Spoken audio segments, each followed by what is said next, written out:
Are legal guardian responsibilities what you think they are?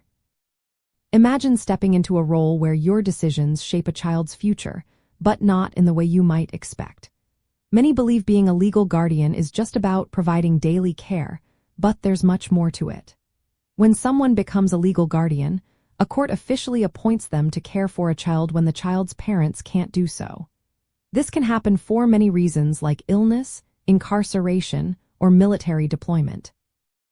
Guardianship is different from adoption because it usually isn't permanent. The parents might still have some rights, like visiting the child or regaining custody if their situation improves. There are two main types of guardianship. One is guardianship of the person, which means you handle the child's daily needs, like where they live, go to school, and get medical care. The other is guardianship of the estate, which involves managing any money or property the child owns. Sometimes guardianship is temporary, especially if the parents are expected to return or regain custody soon. Other times, it can be permanent, depending on the child's needs and circumstances. Some states even allow limited guardianships, where you only have authority over specific parts of the child's life, like health care decisions but not education. Being a guardian involves more than just caring for the child. Your main responsibility is to act in the child's best interests at all times. This means providing food, clothing, shelter, and ensuring they get proper education and health care. You might need to make decisions about where they live or go to school, but for major changes, you often have to seek court approval. Guardians also need to stay in touch with the child's school and doctors, advocating for their needs and helping them achieve personal goals. If the child has special needs, you must make sure they receive the appropriate services and support. To become a guardian, you must go through a court process. Someone interested, often a relative or close family friend, files a petition. The court then investigates the situation, which can include interviews and home visits. A hearing is held to decide if guardianship is necessary and who is best suited for the role.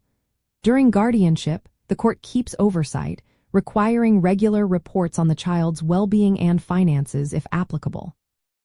If circumstances change, the court can modify or end the guardianship, especially if the parents are able to care for the child again. Being a guardian is a serious commitment. It involves daily care, legal responsibilities, and managing finances. Guardians often work closely with schools, doctors, and sometimes social workers. They may also need to coordinate with the child's parents, who might still be involved in some capacity. Support resources like financial aid, educational programs, and support groups are available to help guardians meet their duties. Many people think guardianship is an informal or simple arrangement, but it is a formal legal status with ongoing responsibilities. It can be temporary or long-term, and court supervision is always part of the process. Guardianship does not necessarily cut off contact with the child's parents. In many cases, parents still have visitation rights and might regain custody if the situation improves. From a family law perspective, guardianship is a way to protect children when their parents cannot, always prioritizing their safety, stability, and well-being. It is one of several options, including foster care and adoption, used to serve the child's best interests. So, the responsibilities of a legal guardian are broader and more involved than many imagine. They include legal, emotional, and practical duties, all under court oversight and with the child's best interests guiding every decision. Knowing what guardianship entails helps anyone considering this role or involved in family law matters to be better prepared for the responsibilities ahead.